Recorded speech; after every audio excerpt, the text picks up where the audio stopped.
আমি আজকে নতুন একটা শাক রান্না করব রেসিপি। তো বাজার দিয়ে আমি কিনে এনেছি। আপনারা যদি শাকের নামটা জানেন তো কমেন্টে অবশ্যই জানিয়ে দেবেন বন্ধুরা, তো এই শাকটার নাম কি। তো আমি শাকটা ভালো করে দেখুন, ডোকগুলো কেটে কেটে ভালো করে নিয়েছি, বেছে বুঝে কেটে নেবো। এটাকে কেটে ধুয়ে জল ঝরিয়ে রাখছি।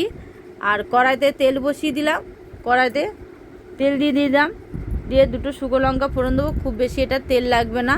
আর খেতে কিন্তু দারুণ হয়েছিল শাকটা, নতুন খেয়েছি তো তবু দারুণ হয়েছিল খেতে।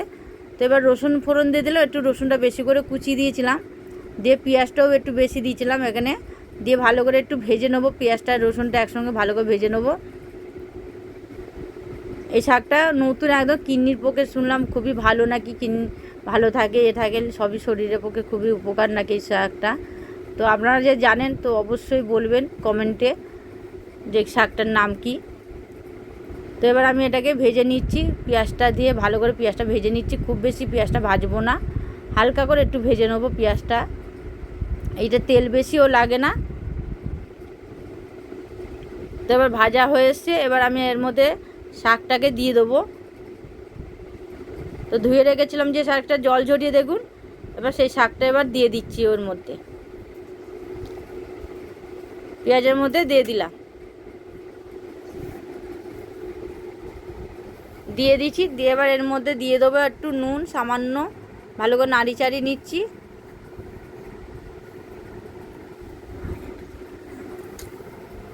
এবার একটু নাড়ি চাড়িয়ে নিলাম।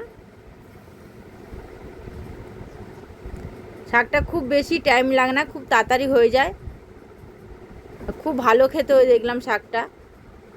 আপনারাও অবশ্যই বাড়িতে এইভাবে বানিয়ে দেখবেন।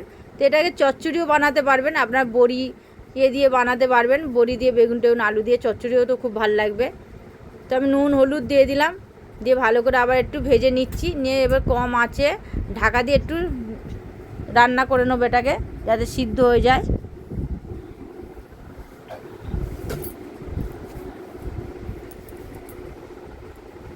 তো দেখুন এবার আমি ঢাকা দিয়ে দিচ্ছি এটাকে, ঢাকা দিয়ে এবার কিছুক্ষণ রান্না করে নিচ্ছি, একদম সিদ্ধ হয়ে গেছে দেখুন।